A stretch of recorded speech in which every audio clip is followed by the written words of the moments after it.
What is up, everyone, and welcome to episode 9 of the regular season. My name is Nell, aka Nellstar15, and as always, I'm joined by Big Ants Gaming and Nathanius. Gentlemen, how are we doing? How was your weekend? It's football. We are officially halfway through the season, but how are we doing? You can go first, Ant. There's nothing special about my football weekend. Dolphins won. Hey, I lost both of my fantasy games. I am currently holding down the last place in the league in both ones. You know what? Y'all two got more exciting things about fantasy. I'm doing all right. I'm here in my hotel in Sweden. I'm doing some StarCraft commentary this week, so it's nice. It's nice and late, but I've been staying up late, keeping with the America schedule, so I could watch the football games. I had a nice little party in my hotel room with the Red Zone at 2 a.m. It was fantastic, but feeling good, excited to be here. Being here is important for me. I'm happy to be here. Heck yeah, man. Well, glad both of y'all are here this week. And let's hop into fantasy football. That's what everybody wants to hear first. All right, listen. I suffered my first loss at the hands of Rare Drop CEO Kevin. I don't want to talk about it. He cheated. No, I mean it came down to the fact that I had Godwin on bye, I had Hawkinson on a bye, and James Robinson was hurt. And James Conner was sitting on my bench. So, like, a lot of things but I mean, who are you? Listen, it's like Julio, and I was hoping Julio would have a week, and he didn't. Devonte almost saved me. Matt Gay, the kicker from the Rams, almost saved me, by the way. Literally had the Titan, or LA's tight end, Higbee, not caught 2 passes in garbage time, I would have won. Literally came down to that. Those last 2 passes that Higbee caught, I lost the game. But hey, it is what it is. I am now back up on top, and my roster is stacked. I'm not even worried about it. And let me just give you guys a rundown of what we're working with here. I still got Josh Allen. He's the only quarterback in my roster. I dropped Baker Mayfield. He can kick rocks. Cordarrelle Patterson, Chris Godwin, Alvin Kamara, T.J. Hawkinson, and James Conner are my starters this week. On the bench, I have Devonte Smith, James Robinson, Michael Carter, and then we got a couple moves I'm trying to make. But listen, fantasy was fun this week. But let's get into the actual some of the surprises that we had. Speaking of someone on my roster, Devonte Smith. Is Devonte Smith alive and well? Devonte Smith's looking good. You know, I was thinking to myself, how do I get myself out of the hole that I've been in for all this time? How do I get a dub? Something that I can speak positively about when I come out of the show. And let me tell you, all right, Devonte Smith was a last-second pickup for me because I ran into this huge mess. I had like AJ Green, DeAndre Hopkins, and all I could think about is how screwed I am because everybody's getting hurt. But I picked up Devonte Smith for some strange reason. He was available. Fantastic pickup point-wise for me. Man, he looks so good, too. That game was real tough. I think bringing the Chargers the way that they did was, I mean, obviously we can talk about the game later, but, man, the Birds put up a good fight. Devonta Smith, I think, showing a little bit of why everybody had all that hype for him going in the first round. Yeah. It's exciting. 5 catches for 116 and a TD. You want to talk about coming in clutch for anyone who started him, because we're in that part of the season where buys are going to be affecting your roster, and I'm just going to say, if Devonte Smith's available in your league, grab him and play him. Now, here's the deal. He is a boom or a bust. There is no in between. He either gets you 2 points or he gets you 20. That's what you're going to get with him, and you just kind of roll the dice. Another player that's going to do that for you is our second surprise, Cole Kmet from the Bears, coming in with 6 catches for 87 yards, which puts him in the top 5 of tight ends this week. That's a rare sighting from Cole Kmet. It kind of seems like, for me, Justin Fields and the Bears offense are starting to click. Anthony, if you're looking at a tight end and Cole Kmet's available, and the way that the Bears offense is clicking, you think you're going to pick up Cole Kmet and kind of roll with him when you need to? I will tell everybody else to pick him up but me. Because if I pick him up, he's going to get hurt or he's going to get me negative points. But everybody else, go ahead. Because I won't pick him up because I want everybody else to pick him up and do well with him. But if I pick him up, I'm sorry, because he will fail for you. but yes, great option. Tight ends it's really thin in tight ends, so this will give you, as long as your tight end can give you about 6 to 8 points, which he can give you. Oh yeah, do it. Yeah. Go for it. I'm not. Perfect. Got it. Hopping into our top players of the week, James Conner coming out of nowhere. What seemed to be a guy who was really dependent on touchdowns to make anything happen. Carries the ball 21 times for almost 100 yards, 2 TDs, then catches the ball. And let's be honest, before this game, he had 4 or 5 catches on the season. Catches the ball 5 times for 77 yards and another touchdown. James Conner, let's talk about it. Chase Edmonds now hurt. We're going to get into that a little bit later. James Conner is now the go-to guy. That was almost double his average touches for the entire season in one game. Are you starting him down the line with Chase Edmonds hurt, Nate? Oh, for sure. Oh, for absolute sure. Man, I got such a steal because it's exactly what you're talking about, right? It was a little bit cold. Wasn't quite getting what he was looking for there. His projected numbers weren't super crazy, but for some weird reason, I had this feeling. I saw he was open, and I was like, you know what? I just haven't been getting what I want out of Joe Mixon, who also had a fantastic week, but he got to sit on my bench because I was able to pick up James Conner, who did finally get me back in the dub column. I am officially 2-7, ladies and gentlemen. Very excited about this. I thought to myself, okay, Murray's hurt. Obviously, you're only going to be able to do so much with the backup.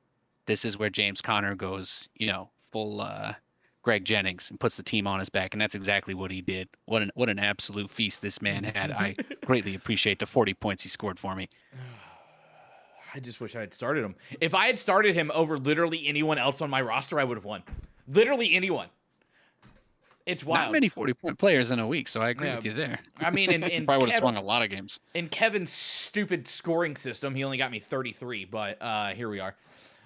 James Conner must start. Moving on down the line, another top player this week, Nick Chubb, 137 yards, 2 TDs. It looks like Nick Chubb with Kareem Hunt out is we're going to get into some other things about Nick Chubb, but Nick Chubb with Kareem Hunt out, and the only other person on their roster is Ernest Jones.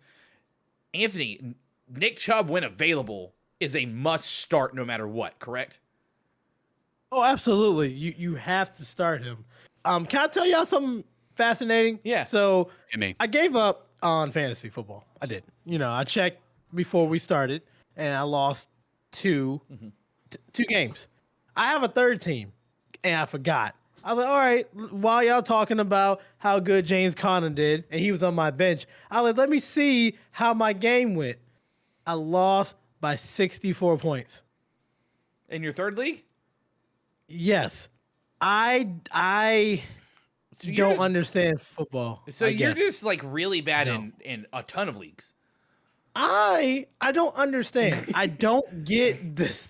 I really don't. But yes, going back to Nick Chubb, absolutely. I think this might be the push that the Browns are going to get. They just got rid of OBJ. They don't have to force it. This is the way they play football. They run the football. They run it. And then they throw it to Landry and whatnot. This is you just start them, leave them in there. I think they did their bye week already. Yeah. That's it. They're done.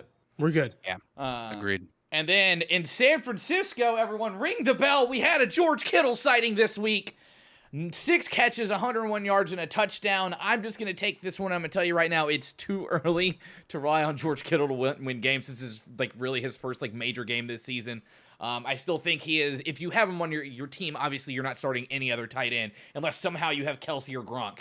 You're not starting anyone else over Kittle. So keep Kittle going. To round out the players of fantasy for the waiver wire, I got 2 pickups for you. One, Michael Carter from the Jets. In previous 3 games, he's had 11 carries, 15 carries, and 13 carries, which means he's getting triple anyone else on the team is getting. And his yardage just keeps going up. And then also he is a fantastic member of that passing game with 8 catches and 9 catches. And then he only had 1 catch this past week, but it was a catch for 37 yards, so you really can't fault a guy for getting 4 points on 1 catch if you're in a PPR league. And then if you're looking for someone else, let's go ahead and talk about Eli Mitchell from the San Francisco 49ers. 49ers really hurt at running back, but he's got 18 carries, and 8 carries. A little bit less because they were playing from behind a little bit there. But 100 yards, 137 yards, and then 37 yards. But again, matched that with 5 catches this week. So if you're looking for anyone to pick up in the running back slot, go ahead and pick up one of those two and start them. I can guarantee they are putting up running back 1 numbers. So go ahead and start them.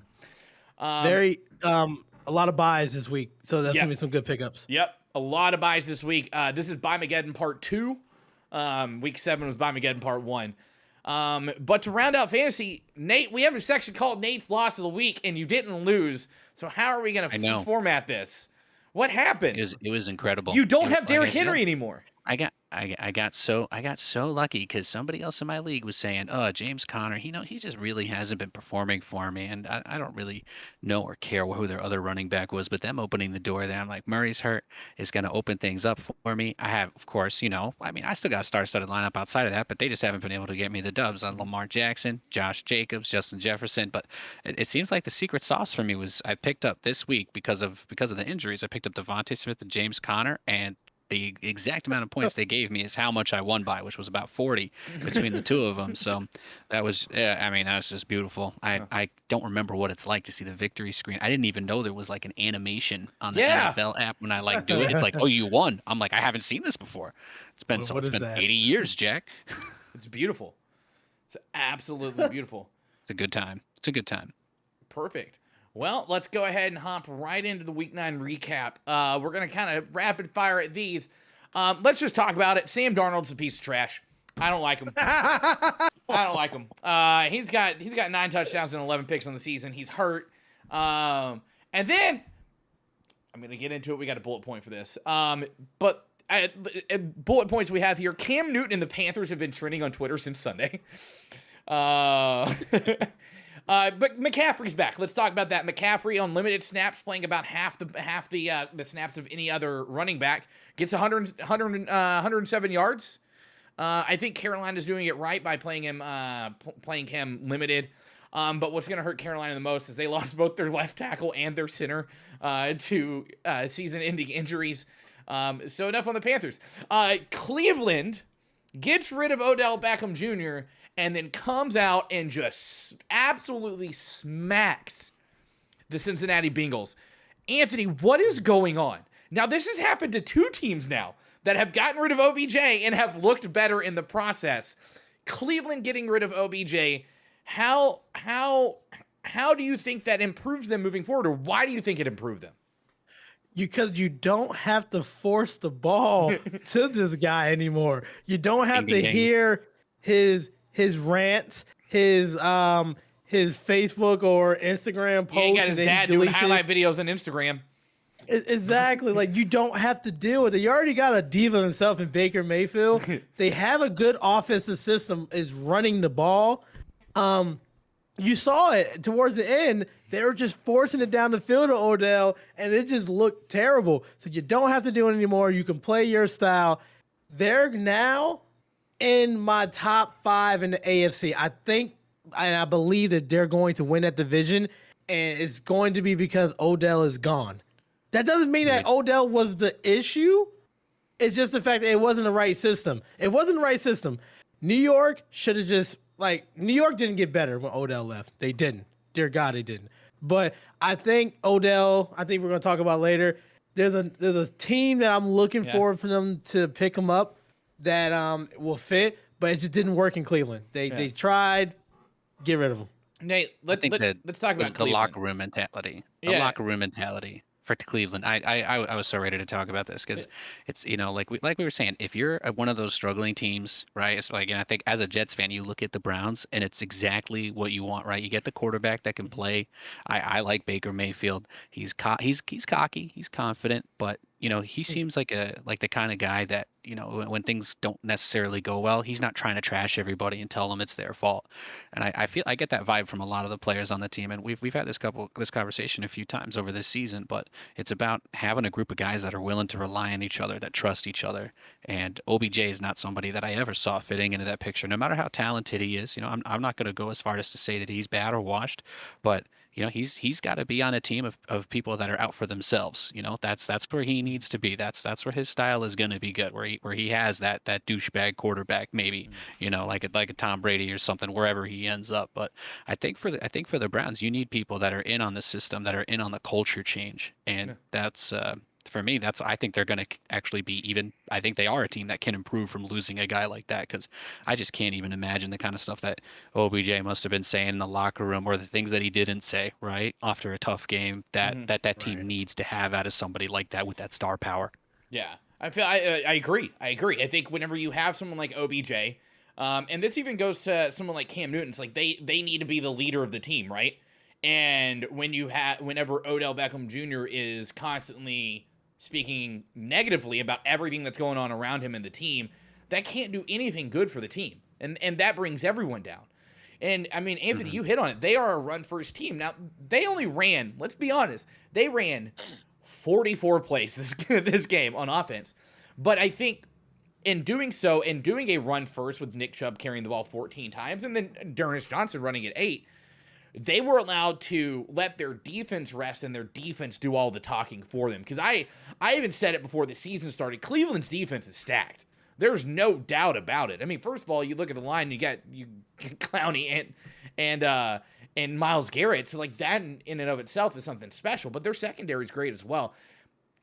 Cleveland, and I agree with you, Cleveland's best team in their division. There's no doubt about it. There's no one in that division that can knock Cleveland off for that number 1 spot.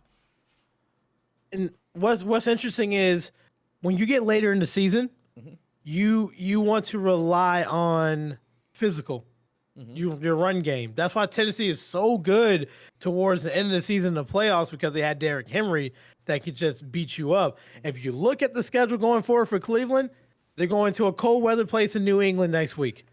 Then they got to go to Baltimore 2 games later at Baltimore. It's going to be cold. You want to run the ball. Then, which is going to be a preview of who I think is OBJ is going to go to. They're going to Lambeau Field on a Christmas Day.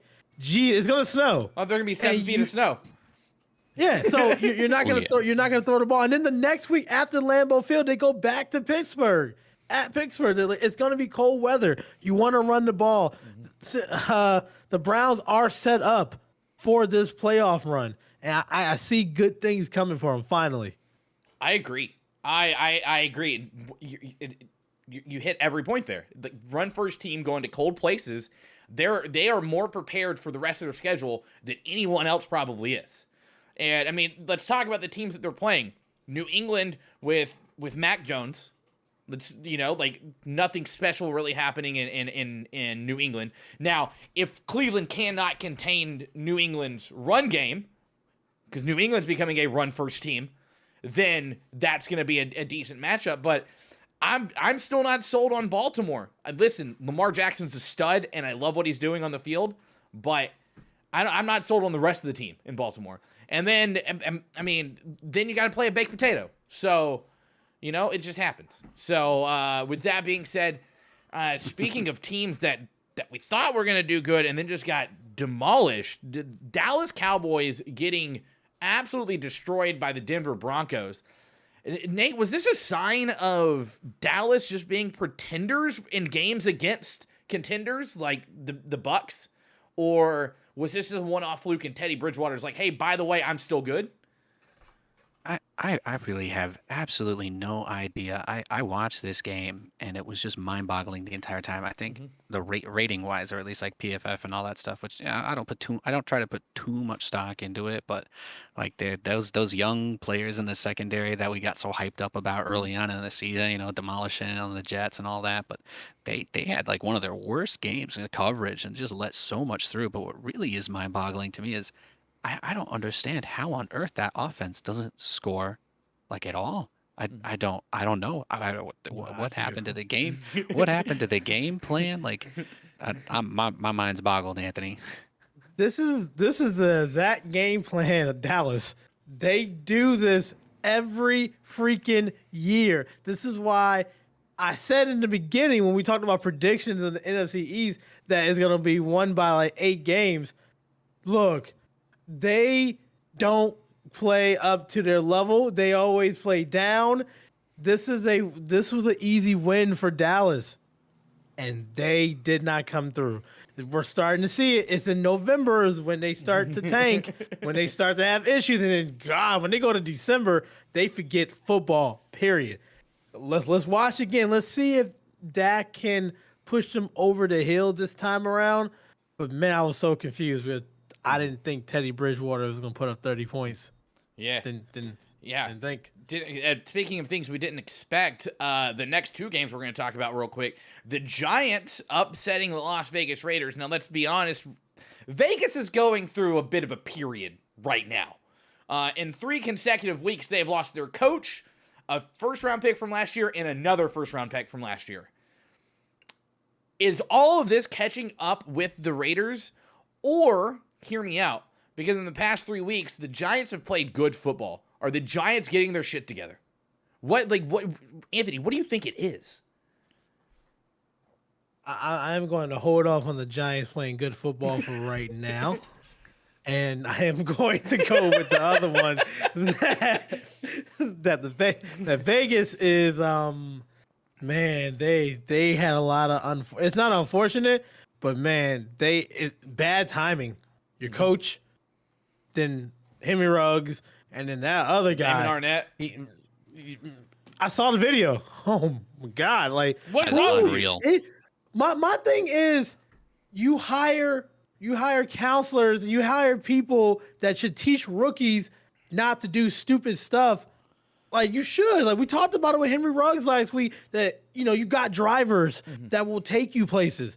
They have, like, I watched an old Hard Knocks episode. They have counselors come in to teach them about finance, about watching out for social media traps. Here's one right here. He didn't pay attention, I guess. They really need to go back to the drawing board about when they look for prospects to draft, do extensive interviews on them. Mm-hmm. You might want to do, like, some background checks of what's going on because that's another bonehead move. Now you release them.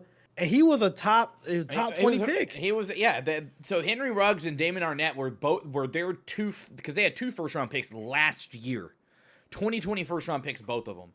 And we have it scheduled to talk about this a little later on down the road, but I knew this was going to happen as soon as we brought up the Raiders. It's common knowledge, and you probably know this. You know this, Anthony, because you're a Dolphins fan. When the Dolphins are looking at drafting players or signing players, they have to really think about personality and how they're going to react to living in a city like Miami. That is known for its culture and its party culture. Now that the Raiders are in Vegas, I mean, and Nate, you know Vegas very well, they have to start doing the same thing, right? Because obviously you have 2 players now in 2 weeks that look like they couldn't handle what Vegas is, right? So do they have to really start pulling in Miami and really thinking about who they're bringing in?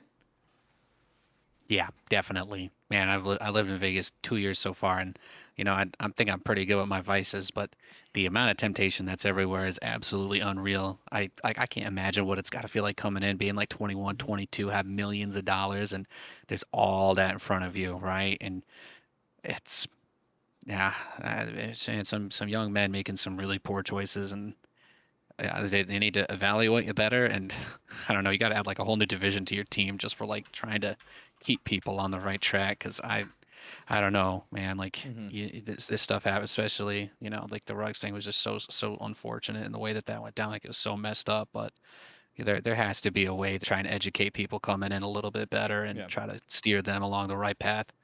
Oh, no, I agree. I agree wholeheartedly. And it sucks because you see these young men kind of losing everything because of mistakes that they're making.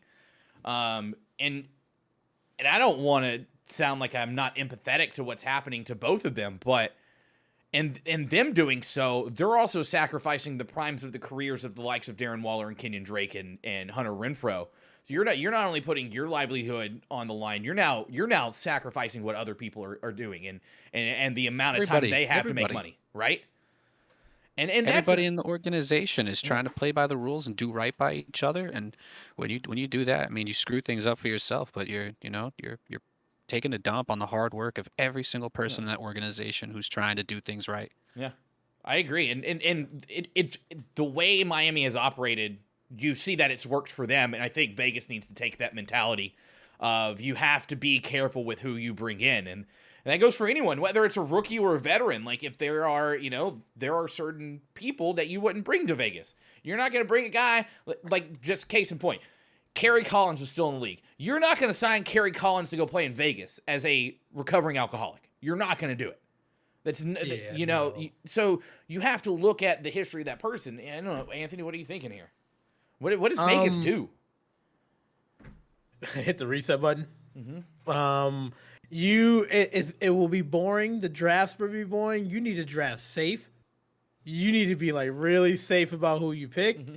You need to do an image change. So you need to bring in like your next head coach needs to be somebody with high character that is well respected around the league. Like you really need to make like a move with that for the head coach. And then you need to draft just safe. Mm-hmm. Like I would just say, hey, I'm going to draft offensive linemen for the next 4 or 5 years. Give me an academic Heisman guy, like an academic Heisman contender guy who had a 4.0.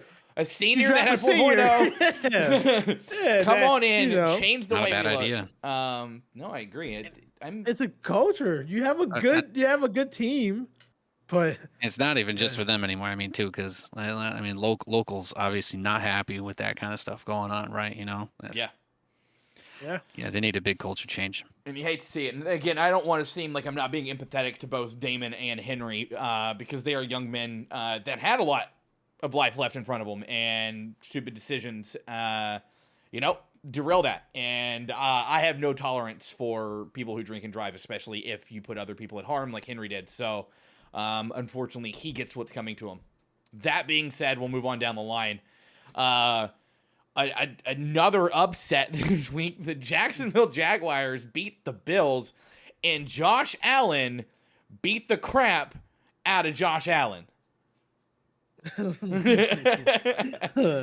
watching that game was painful. What a performance by the Jags defense, though. I mean, their offense certainly didn't win it, but man, that defense showed up big time. I agree. Holy moly! Like they single-handedly made me lose fantasy. The Jacksonville Jaguars did, because my whole team is riding on Josh Allen. But I mean, you're talking Josh Allen was sacked 4 times, and one of those sacks came from Josh Allen, Jacksonville Jaguars. But he also He had 2 tackles for loss. He also had an interception. The Jaguars just had their number. And do we think this is the Bills losing steam, or is this just, what do you think, Anthony? Where are we at with the Bills right now? Okay, so this division was ran by New England for the last 2 decades, I think, maybe less. More or less, You're seeing the maturity of the Bills coming out because they haven't been in a situation where they're clear-cut the best team in the division. So the spotlight and the pressure is on them. New England, who has Belichick, who had Brady, was used to that.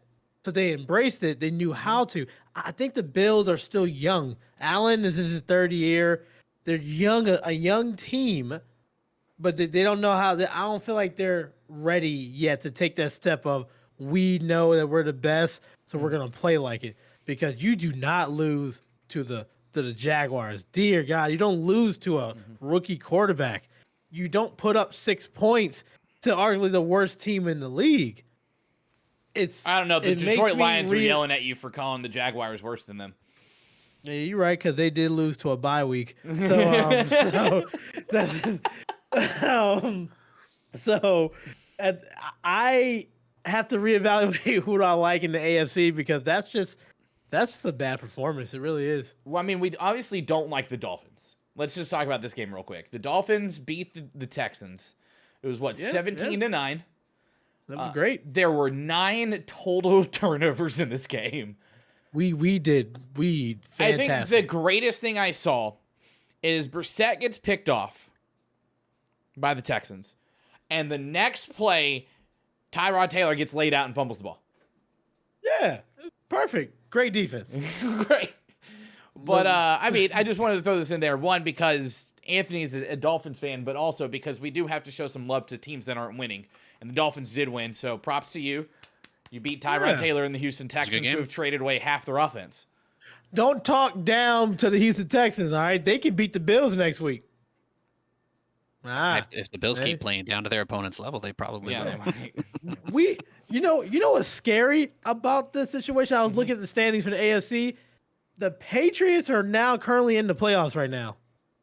Yeah. Somehow, if they sneak in, we're gonna have to talk about it down the line later on down the line of the season. Is Belichick is as goated as he is as a coach? Mm-hmm. Yeah, we'll talk about that. But one thing we do need to talk about is last week, all three of us hyped up the LA Rams as possibly the best team in the league, as Super Bowl favorites, signing Von Miller, making them immediate favorites to win the Super Bowl. Then the Titans come to town. Mind you, a Derrick Henry-less Tennessee Titans, and put the hurtin' on the LA Rams.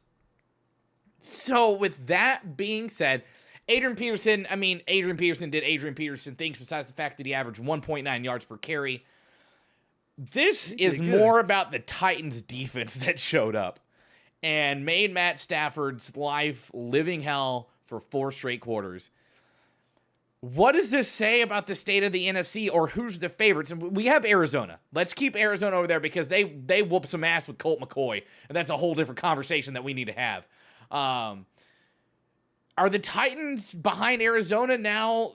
Is it a toss-up between Green Bay, LA, and Tennessee? Nate, where are we at with this?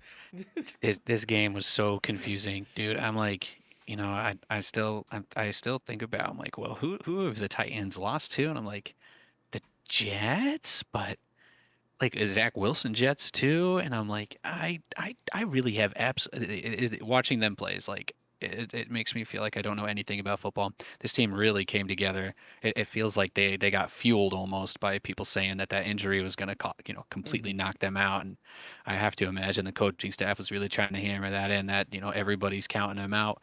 Maybe there was a little underestimation that went into it too. But the way that team came together, and seeing Adrian Peterson run for another touchdown in 2021 is it makes me feel young. As long as if Adrian Peterson is still playing, I'm not that old, right? Yeah. That's fair. Anthony, where are we at with the Titans? This is just... It looked like they went back to the drawing board, and they came out with a fantastic plan of defense is going to win championships. And they're going to go in there. I can see Peterson the rest of the season get 10 total touchdowns. Matter of fact, I'm calling it. 10 total touchdowns by Adrian Peterson, because they're going to play short field ball because the defense is stepping up. They got a good defensive line. I like it. This is Mike Vrabel. He got something. He's pulling something out of Belichick right here, which is like great defense right here. This is going to be good, especially because the AFC is wide open now because the Bills forgot how to play football. Kansas City doesn't play football, and I don't know who else is good in this division right now. So, let's talk about it. Who has Tennessee beat? Well, they've already beat the Colts twice, so that's 2 wins in their division. Right? They've beat the Seahawks, Russell Wilson-led Seahawks. Correct. They lost to the Jets. That game we're going to throw out the window because that was a fluke. They beat the Bills. They beat the Jaguars. They beat the Jaguars. They beat the Chiefs 27-3. And then they just beat the Rams. I think next week's going to be a good test against the Saints. But I think they don't have a very hard schedule left because they go Saints, Texans, Patriots. Biggest game there was probably the Saints. Then they got Jags, Steelers, 49ers, Dolphins, Texans. They could quite literally win out. There is not a single game in there, not even the Dolphins, that I'm looking at right now that I'm like, Tennessee's going to lose that game. I do. What? No, the Dolphins game, because you got to go to Miami in early January. It's probably going to be hot. I'm just saying. It's Miami. It won't be hot, ready for the January Miami heat. the Miami, because everybody's going to be 75 degrees. It's going to be perfect. gonna be It's perfect. gonna be like it could be like 80. You lived down here before. You know that it can get to like 90 degrees one day, and it might be on that Sunday. Don't count us out now. If we win on Thursday, if we beat the Ravens on Thursday, I'm gonna see me start talking again. I'm gonna start barking. We just lost like to you know. Jameis, and we might gain the Dolphins. I'm not ready for this. Yeah. I mean, so are we saying the Titans are contenders? They're not pretenders. They obviously are one of the top teams in the NFC or AFC. Yeah. I think that if this game didn't prove that they got a lot of gas in the tank even without Derrick Henry. I don't think anything else will. Yep. Damn. All right. Well, let's go on down the line. We're gonna fire off some of these injuries. We talked about Nick Chubb being a fantasy player. Unfortunately, you may not have him this coming week. Nick Chubb and the entire running back room has tested positive for COVID, except for D'Ernest Smith. So if you have Chubb and D'Ernest Smith is still available in your fantasy league, make sure to pick up D'Ernest Smith. Tua is still hurt. He's up in the air for Sunday. At this point, I don't know what his injury is because he's had so many of them. Do you know what it is? Yep, it's a fracture on the ring on the throwing hand, ring finger on the throwing hand. He was limited in practice the next 2 days. They played Thursday. Oh, so he ain't playing. So it was a good. We might see Jacoby again. I might have to start him. Yep. Bringing it back to Carolina, not that I really want to talk about this team, but Brian Burns exited the game with an ankle injury after Mac Jones twisted his ankle to bring him to the ground. What looked like a dirty play. Brian Burns. And tripped him. He grabbed his ankle. He pulled a Vontaze Perfect, grabbed his ankle, and twisted it, and he brought him twisted down. the ankle, and he does get his leg under the other ankle too. Mac Jones is a real dirty player. Yeah, that was like Bill Belichick. I don't know about that. Yeah. So Brian Burns, we'll see. I don't think he's on any injury report yet. So we'll figure out what's going on there. But then in Arizona, Chase Edmonds is now out with an ankle injury. It's a high ankle sprain. They're saying he could be out for a couple weeks. Puts James Conner in the position to really step up there. Moving on to our top storylines of the week. Monday Night Football happened. Oh my goodness. And I'm not one to really criticize referees unless, of course, it's going against the Panthers. Then the refs are wrong. But last night just seemed egregious against the Bears. And before I toss it over to you guys, this very much reminded me of when Cam Newton led the Panthers and what we saw a lot when it came to Cam Newton. Oh, you're an athletic quarterback. We're not going to throw flags on you because you can take a hit better than Tom Brady can. Justin Fields got rocked. A couple of low hits, a couple of high hits that were not called. And if it was anyone else except for Justin Fields and Cam Newton, there would have been flags thrown. If it was Big Ben, there would have been flags thrown. If it was Tom Brady, there would have been flags thrown. If it was Russell Wilson, because they love Russell Wilson too, flags would have been thrown. Oh, go ahead. When you have that label as a scrambling quarterback, man, I feel like they really take you off the list of being protected. Yep. And it sucks because sucks. Aaron Rodgers is a running quarterback, a scrambling quarterback, but he is protected like the holy grail of the NFL. And this just seemed egregious to let Justin Fields take the hits that he did, Cam Newton style. I mean, even Cam Newton in Super Bowl 50 hits from Von Miller that weren't called. Very much remind me of that. I mean, obviously, I've always said, like, you can't blame the refs for a loss because you shouldn't have put your team in a position that a call determined the win. But do you think a lot of this loss for the Bears is firmly on the refs' shoulders with some of those bad calls, even the taunting call against Marsh? Oh my God, the ref sticking his butt out, unreal. I don't know if it decided the game, but there's no benefit for the league to have things like that happen because they can make up whatever excuses they want. The refs can dig their heels in and say that they're never wrong, but at some point it just turns into a giant highlight reel of them completely botching their jobs, and it does feed that narrative, about the way that people look at things with the sports betting and partnerships and all that. Like you can't be having refs stick their butt out and throwing flags at people like they're dabbing on them because that's just disrespectful. Yeah, I agree. And disrespectful to the game. The wild thing is that Marsh's taunting call was him basically just kind of like squaring up, like flexing on someone he just tackled. And like it was like a quarter beforehand, the entire 11 players on the field for the Steelers ran and celebrated a touchdown starting at the 5-yard line before the ball was in the end zone, and that was not called for taunting. So it's like, at what point does this stupid taunting rule this season begin to be called fairly? Because that whole thing with the ref sticking his ass out started because of a bullcrap taunting call. You hate to see refs determine a game like this. I hope And the way it the is league, just so nonchalantly unprofessional.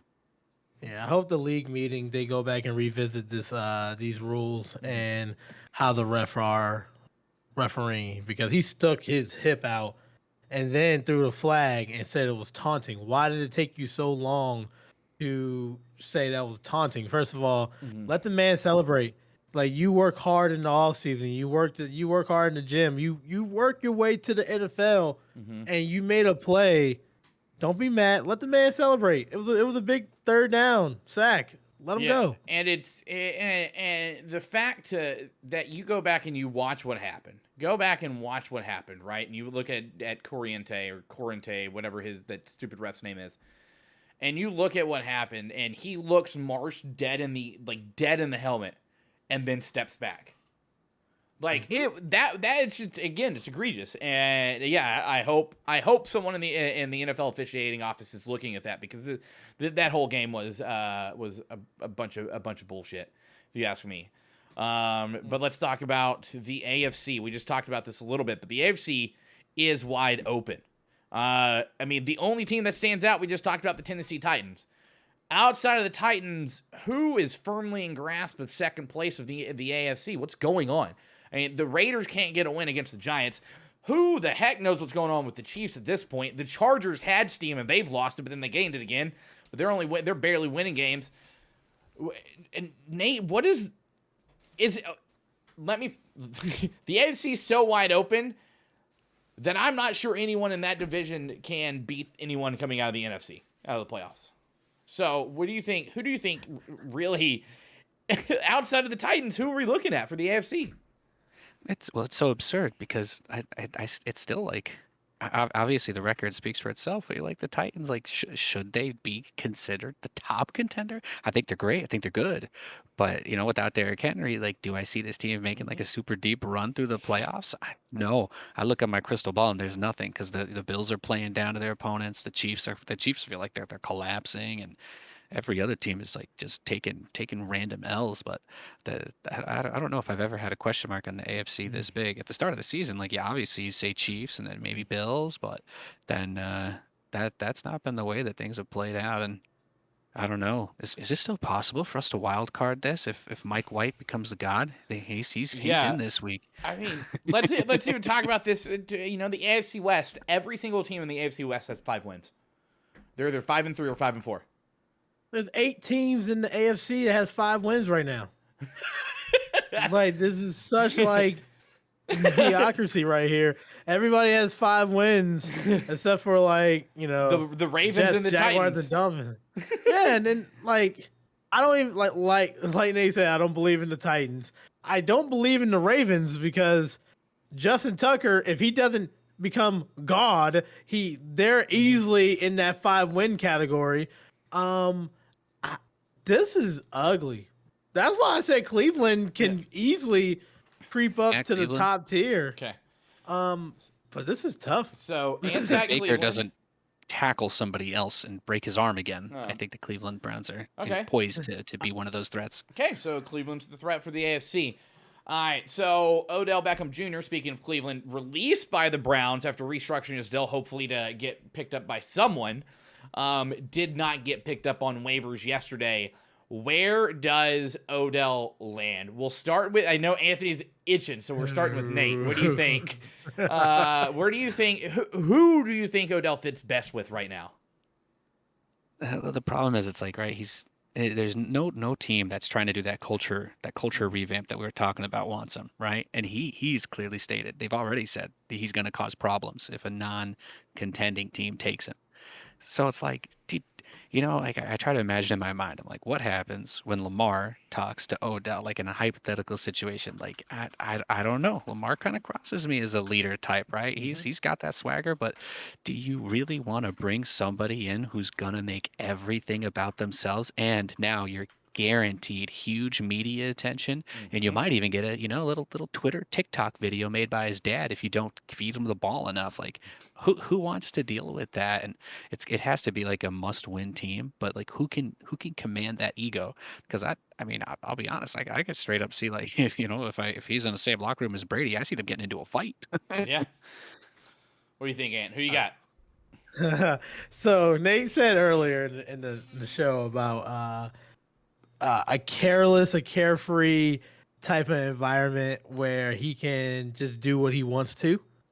And I'm pretty sure he will team up perfectly with a carefree, doesn't give a damn attitude quarterback and Aaron Rodgers. I think Green Bay is literally the perfect fit for him.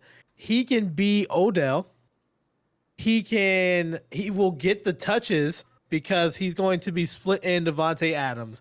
You have a quarterback in Aaron Rodgers who literally doesn't listen to anybody. He's going to put up numbers.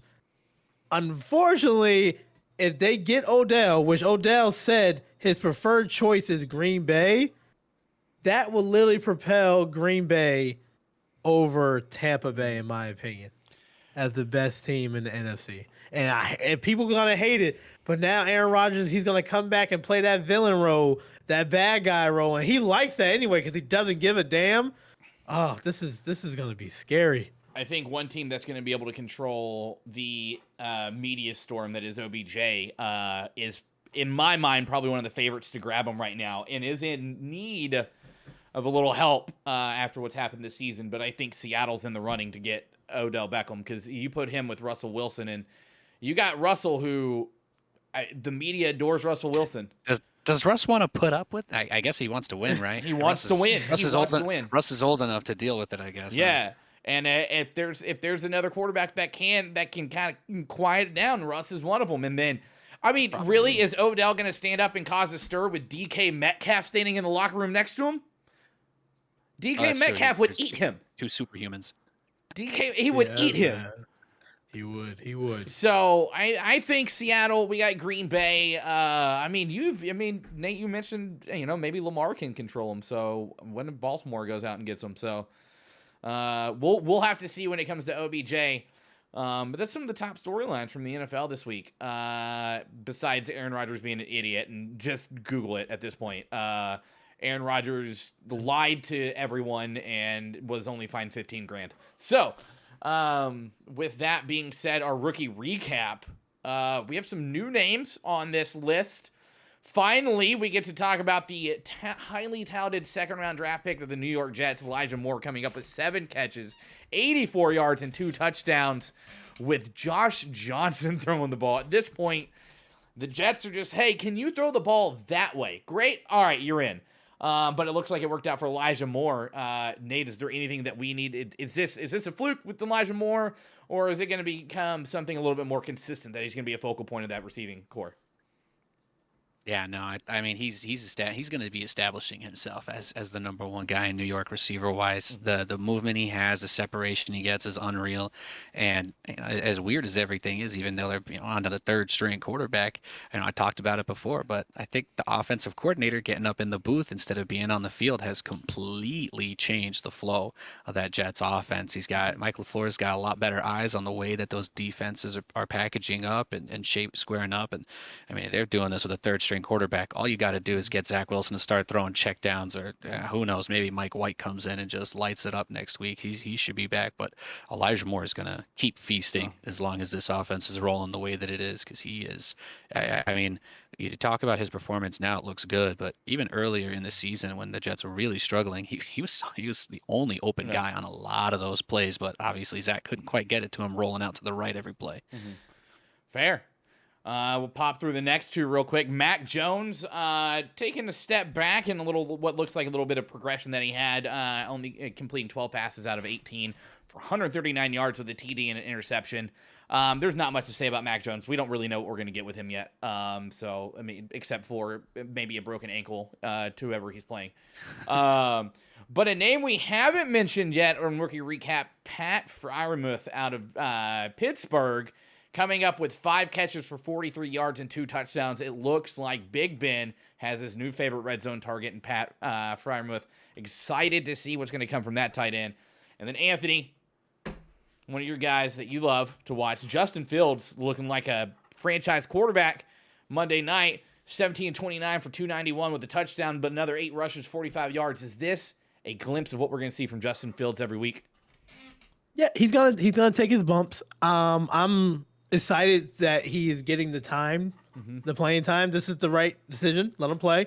Let him take his bumps. Unfortunately, he's not gonna get calls in his favor. But he's a damn good quarterback. He's good. I like him. Cool. Well, that's the rookie recap. I love Justin Fields. Yeah, dude, I do too. So that's the rookie recap for this week, where we look at 4 of the top rookies and what they've done so far this week. We have a new bullet point. It says Nell's rule rant. Listen, I'm just gonna be very honest. Before we started this podcast, I saw news that the Carolina Panthers signed Matt Barkley. Listen, at this point, something's got to change in the coaching staff in the front office of the Carolina Panthers. Matt Rule looks like he's too prideful to do his own thing, and it's really just starting to fracture this entire fan base. I tell you what, listen, Matt Rule did a lot of great things, and this week he got a little bit of good press because his former associate head coach at Baylor, Joey McGuire, was named the head coach of Texas Tech University. Wreck 'em. Raider Power. Proud of you. Welcome to the team.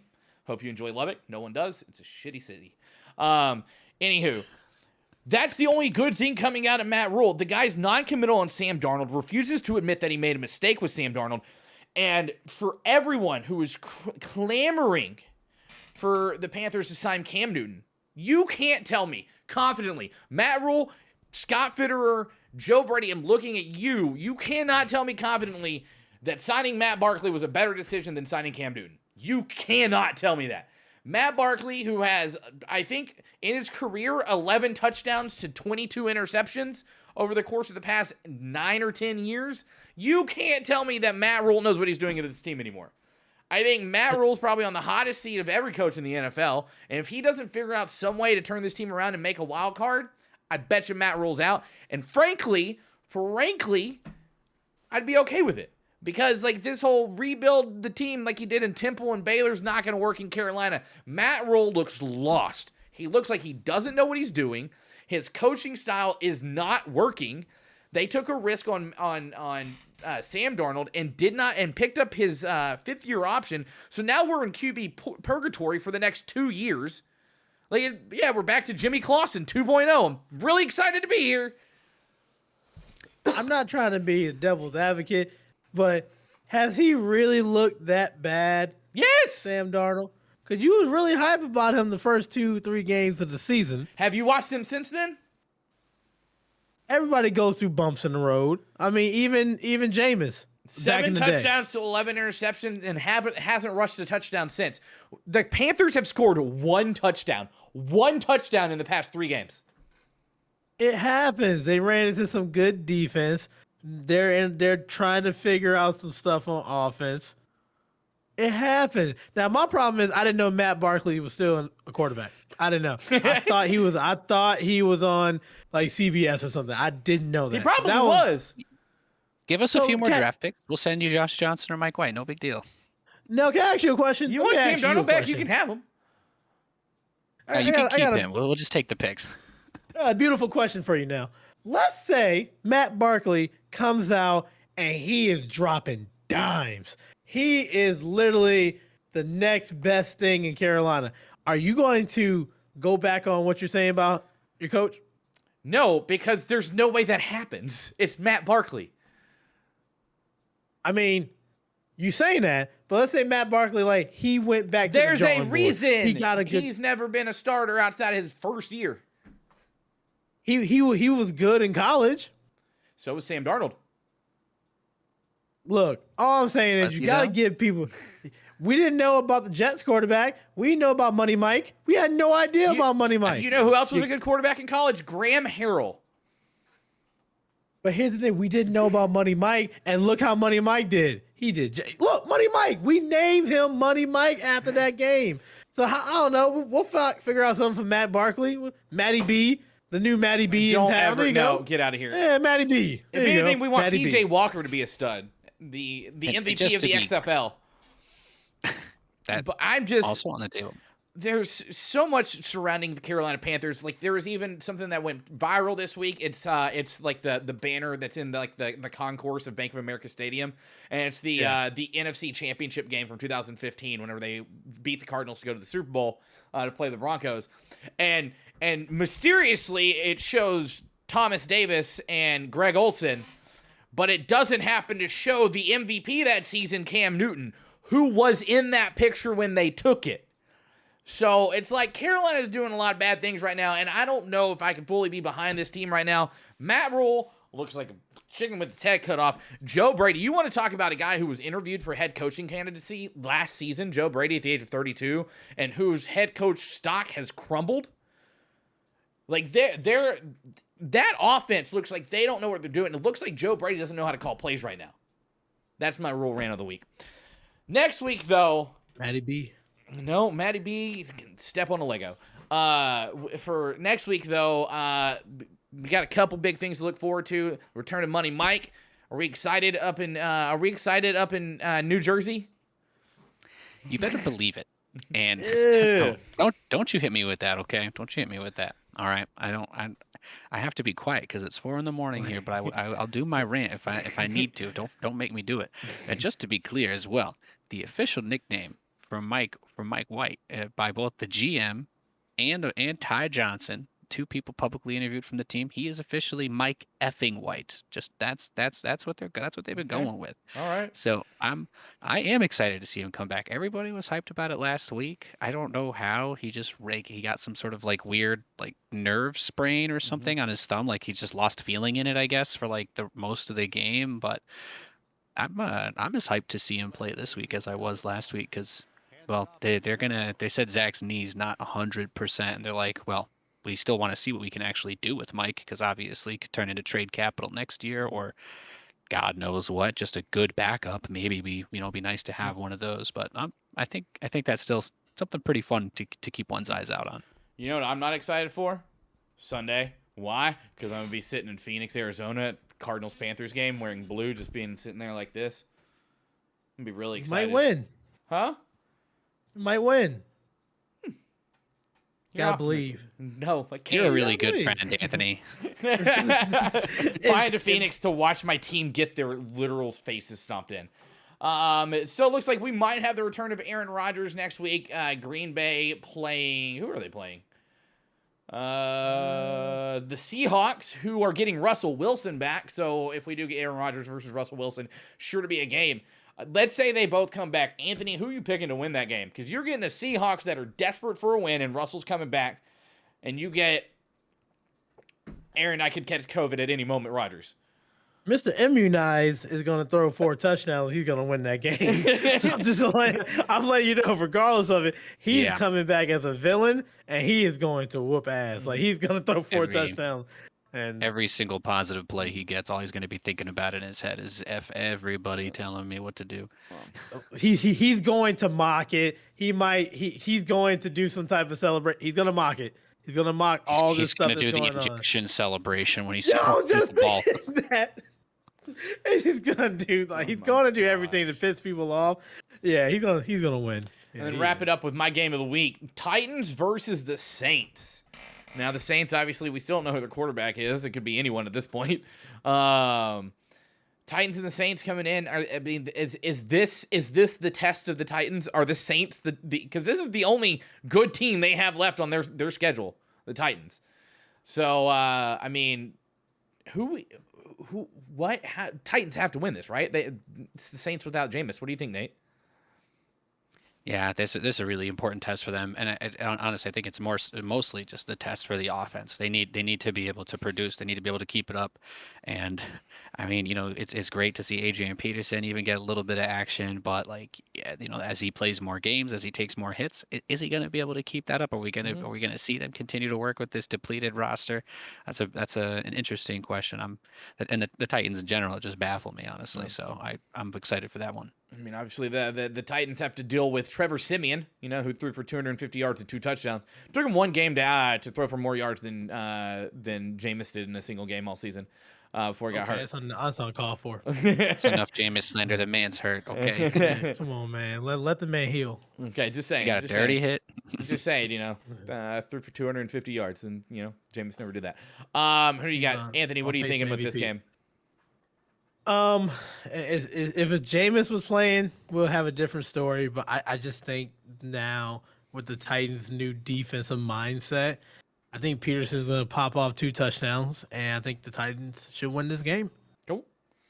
Well, that being said, looks like we got the Titans winning the game of the week. But that'll do it here for week 9 of the regular season. Anthony, Nate, thank you both for joining us. Nate, thank you for joining us from Sweden. No, I'm happy to be here. I'll be back. I'll be loud again next week, hopefully with some good Mike White news. Perfect. Mike effing White. Mike effing White. If you guys are listening to this as a podcast, do know that you can join us every Tuesday at 9 p.m. Eastern over on twitch.tv/RD Sports. We do interact with chat while we're live. We also give them, if there's anyone here, a little bit of a pre-show before we go live, so make sure you tune in. If you can't continue, thank you for listening. You can find all of our socials down below the podcast itself. Make sure to give everyone a follow if you can. And we will see you guys next week for week 10 of the regular season.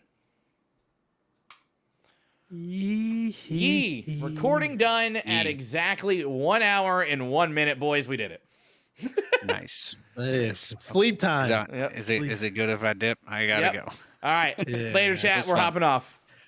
All right, y'all. See you next week. All right.